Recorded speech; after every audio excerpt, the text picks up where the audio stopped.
Hey, y'all, let's have some fun. So the other day, Crystal and I did a segment on the right-wing civil war. You had Tim Pool and Nick Fuentes were going at it pretty aggressively. Now, in this instance, I think it was Tim Pool who threw the first punch and had some rant against Nick. By the way, you can go watch the whole segment. It's on YouTube. Just type in Secular Talk, Tim Pool, Nick Fuentes.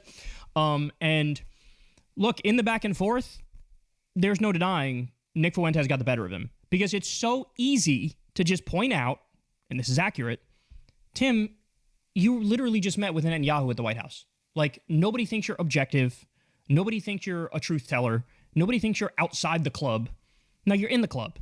And beyond that, you also took, I forget exactly how much money it was, but there was the big scandal where there was an indictment over the Tenet Media company because you were taking money, hundreds of thousands, from this company, which was effectively acting as, a front or a shell company for straight up Russian government money. Now, Tim says, well, I didn't know it was Russian government money. They lied to us and we thought it was just some shady, shadowy billionaire.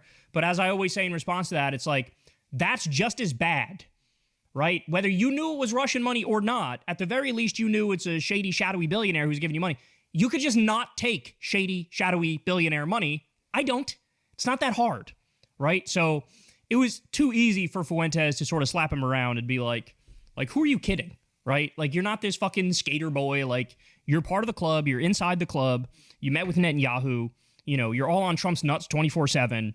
You took that money from Tenet Media. So, like, stop it. Just stop, right? So Nick definitely got the better of him in that back and forth. So apparently there were, I guess, a number of groypers who ended up watching that clip and enjoying it. And one of Fuentes' groyper fans asked him a question during his show, and let me show you what unfolded next. Let's watch. Henry Adams sent $10. Have you seen Secular Talk coverage of you and Tim Pool a couple days ago? All the comments are agreeing with you. Secular Talk tries to cover you in very short snippets and then call you a Nazi, but you end up winning over the audience, at least to some degree, every time. Let me just say, it's not that I'm calling him a Nazi. It's that he has said he has admiration for Adolf Hitler. In fact, one of the things I've said before about Nick, which makes him more honest than other right-wing commentators, is that he will just say that he's either a white nationalist or he will say that he's a Nazi. Now, I don't know if he stopped calling himself a Nazi or whatever, but the evidence is there to indicate he is indeed that. So that straightforwardness is something that is better than the other assholes that play hide the ball, right? So it's like, oh, I didn't make it up. It's based on the evidence, which we'll get to in a little bit, by the way. So here's his response. When are they just going to admit to love times? When will they just give up their resistance and embrace me? At a certain point, left-wing people have to stop posting the worst person ever just made a point you agree with me and just say, I make good points all the time. Okay? They're always posting that. I can't believe Nick Fuentes said that and I'm actually agreeing with him. It happens all the time. I happen to be right about a lot of things. So just stop resisting me. The resistance must stop. And the left must submit. The left must embrace me. The left will embrace me. The right will embrace me. I'm getting tired of people saying the worst person you know just made a great point. I'm the best person you know, and I made another great point. People are always saying that. They're like, I can't believe I'm agreeing with him. Why? You don't even watch my show. So anyway, one day it will happen. One day, the path will be cleared, and I will be embraced. And then it's going to happen for us. Wrong. In fact, quite the opposite. One day, you guys will embrace leftism. You guys will embrace the truth. So let me walk you through this a little bit. Now, every now and then, Nick Fuentes will come out there and he'll say something that seems true on, for example, the issue of the genocide in Gaza and Israel carrying it out. But as I often point out to you, there is such a thing as being right for the wrong reason.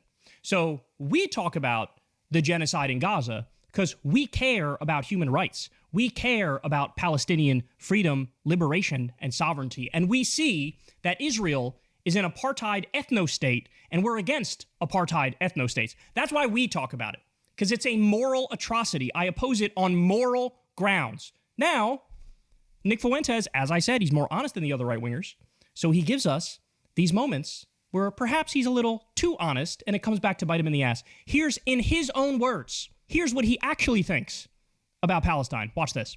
I don't care that much about this conflict, just like I really don't care that much about Russia and Ukraine.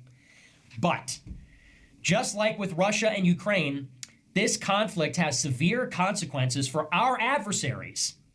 And what are we? We are an American sovereignty movement. You understand what that means? We believe that the American people should have sovereignty over their own country. It means that we should be able to determine, we Americans should be able to determine how our country is run and what happens in our country. We don't have that right now. Right now, our government is captured by foreign interests, one of which is Israel, one of which is the Jewish maximalist Likud party in Israel, which dominates our government. The Likud regime in Israel has captured our government. They're responsible for the censorship. They're responsible for the war in Iraq. And if Israel's genocide of Gaza is going to rally international support against them, then once again, this becomes a situation where the enemy of our enemy becomes our friend. And so, although I'm an American and I'm an America firster, and on some level I am ambivalent in a true sense about the outcome of these conflicts, we have to recognize their strategic importance. America is the seat of the liberal empire that controls the world. And we are enemies of that liberal order because of our old world views.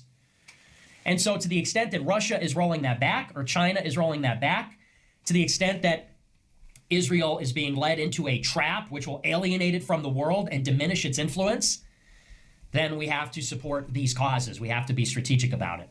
So he's at it, not me. He actually doesn't really care about Palestinians. He doesn't really care about the genocide.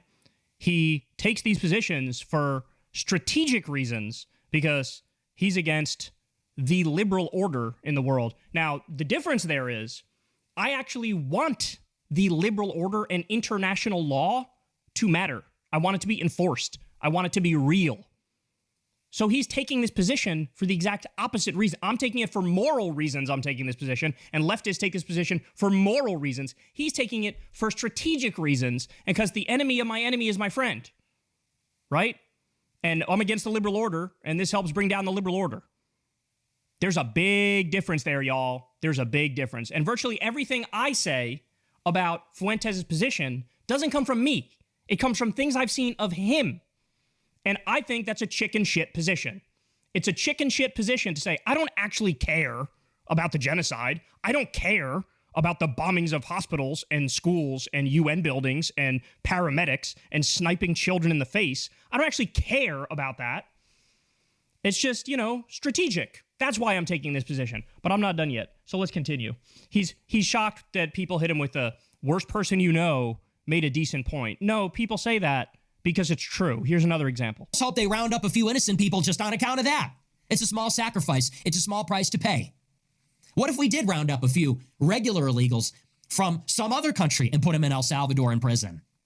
Go ahead, tell your friends and tell their wives and tell their kids to tell their friends. This is what happens when you fuck around in America. You come here illegally, you take advantage of our system, you prosecute a war on our land, and yes, you may wind up imprisoned in some shithole prison in El Salvador forever. Good, and I hope they know that, and maybe they'll think twice. Maybe they'll think twice about coming here. Maybe the ones that are here will think twice about staying. And maybe that was the intended effect. And to that, I say, bravo, good job. So you loved Kilmar Abrego Garcia being locked up, even though they said that he doesn't have a criminal record and it was an administrative error, and then they doubled down on it. You love that fact. You love the fact that the 19-year-old gay Venezuelan makeup artist without a criminal record was sent to the slave labor concentration camp. You love that one guy had a mom and dad tattoo, and the regime said, oh, that means that you're in a gang, and so we're going to send you there. No due process, no habeas corpus, 288 people sent to a concentration camp. No hearing, no trial, no nothing. 75 to 90% of them don't even have a criminal record. You love that. In fact, your take is we should go further. So in other words, your take on Trump is you're not right-wing enough. You're not draconian enough. You're not anti-immigrant enough. I've heard him make the argument, oh, the problem with the Trump regime is they're not actually doing mass deportations, bro. Well, you got to be happier these days, because as we just learned, Stephen Miller the other day had a meeting with top DHS and ICE officials, and he was berating them and saying, why are you only trying to go after criminals? Go to the 7-Elevens, go to the hair salons, go to the Home Depots, round up whoever. We have a quota of minimum 1,200 people per day. So, sorry, we've run out of undocumented immigrant violent criminals. We ran out of those in like a week or so. Now, just get innocent people. Get grandmas. Oops, did you happen to get a 2-year-old, a 4-year-old, and a 6-year-old American citizen? The 4-year-old with fucking cancer? Oops, I guess sorry, we deported you, too bad. Did you arrest a woman immediately after she gave birth and then there had to be giant protests for you to let them go? Well, you should have actually shipped her out of the country. That's his position. That's his position. So when he's right accidentally, and he's right for the wrong reasons, and it is the worst person you know making a good point. And by the way, the reason why I low-key like the role he plays is because he functions as somebody who divides and conquers the right. Do you understand what that means? That means he makes a stink on the right, and he starts throwing Molotov cocktails at largely his ideological allies, and then they start infighting with each other, and then the movement falls apart. So he functionally plays the same role that somebody like Jimmy Dore played on the Democratic side in 2018, 2019, around there, maybe even 2017, where he says, I'm the leftiest of the leftiest, and I'm going to spend all my time shitting on the people who are also on the left, but not as left as me. And I'm going to give the right-wingers and the Republicans a total fucking pass. And so I will divide and conquer my own side. May as well be a fucking CIA op on the left in Jimmy's instance. But in this instance, may as well be a CIA op on the right to divide and conquer the right. And that's why I love it. I love the right-wing infighting. I love when you guys go at it. I love when you go for the jugular. I love when you're focused on each other and ripping yourselves apart from the inside. Because then you collapse under your own weight. And as you all know, the Democrats are fucking useless. They don't know how to fight. So you need the right-wingers to take down other right-wingers in order to block the agenda. So that's why I like it. But make no mistake about it. His issue here is Trump's not fascist enough. I need you to be more fascist. All right, more. What it would look like to build a society based on our distinct worldview, which is different from the left, different from a godless, atheist, constructivist, liberal worldview.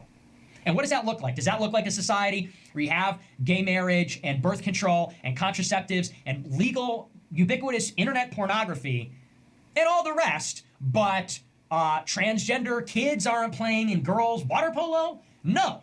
That's not what it looks like. It looks like a society where women don't have the right to vote. And it looks like a society where boys and girls get married as teenagers and start having kids, and they don't use birth control, and they don't use contraceptives, and they have big families and a high birth rate. And it looks like women wearing veils at church. And it looks like women not being in the workforce. And it looks like mothers raising their kids. And it looks like pornography being banned. And homosexuality and transsexuality, as well as heterosexual sodomy, as well as fornication and adultery being shamed by the society, and maybe in some places, in some jurisdictions, regulated by the law. It's not enough to say we're against trannies. You got to be against women's rights too. It's not enough to be against blue-haired feminism. You got to be against women getting educated. Okay? Or else, what are we really trying to achieve here? 1999? 1999 sucked too. We want to go back to 1099. We want to go back to the Middle Ages. So we're burning your gay pride flag. We're burning your gay pride float. And then we're going to drag your bitch wife out of her house, kicking and screaming. And then we're going to burn her at the stake, too, for being a witch. Where do I even fucking begin? Let's go down the line here. I don't even know if I could get to everything he said there. But he loves the idea of porn being banned. Dumbest idea I've ever heard in my life. Dumbest idea I've ever heard in my life. And I guarantee you, if you were to see the search bars of the fucking groypers who love this man, I'm sure there's some kinky ass shit you'll come across, homie. Let's not kid ourselves. I'm sure Nick himself has got some kinky. Alex Jones, for example, is Mr. fucking Christian libertarian anti-establishment. Well, there was one time on his show where he was trying to show a tab, and there was another tab that was up, and he was watching trans porn. Okay. The silent sinners scream the loudest. The ones who pretend, I'm the most morally pure. I only like missionary sex with my wife and having a white picket fence and 3.5 kids and a dog. And those are the ones where you go to their Google search history and you're like, oh, Jesus Christ, what the fuck are you into, bro? So banning porn, get the fuck out of here. He says he wants women not to have the right to vote or go to school. And they need to wear veils in church. No sodomy, which, by the way, is both oral and anal sex. So you're saying no side means nobody can get a blowjob, nobody can have anal. Is this the world you want? This sounds like an objectively worse world. Full stop. This is not the world I want to live in, where it's basically like the Christian Taliban, and he says, I want to go back to the Middle Ages. No gay rights. So, no, it's not like, bro, I'm just right about everything. It's not the worst person you know made a good point. No, whenever you happen to accidentally say something correct for the wrong reasons, it is the worst person you know made a point, right? Like, that's literally what it is. There's no other way around it. I'm still not done. Let's keep going. There is an occult element at the high levels. By the way, for somebody who hates porn so much, he sure does look like a 1980s gay porn star with that mustache. Society, and specifically among the Jews. So many of the people that are perpetrating the lies and the destruction on the country, they are evildoers. They are people that worship false gods. They are people that practice magic or rituals or whatever. And more than anything, those people need to be, when we take power, they need to be given the death penalty. People who practice magic and witchcraft? Like, what the fuck are you talking about? Of all the things to be concerned about, should we be worried about the corruption in our government and Wall Street and big corporations and billionaires buying our government and rigging it in favor of themselves, giving themselves billion-dollar subsidies, giving themselves tax cuts, cutting Medicaid, cutting Medicare, getting rid of people's health care, getting rid of the social safety net? No. Witches and magic. And we got to burn people at the stake if they're a witch doing magic? What the fuck are you babbling about, son? I'm far more concerned about that than I am about even non-white people or mass migration. These people that are communing with demons and engaging in this sort of witchcraft and stuff, and these people that are suppressing the name Christ and suppressing Christianity, they must be absolutely annihilated when we take power. This is God's country. This is Jesus' country. This is not the domain of atheists or devil worshippers or perfidious Jews. This is Christ's country.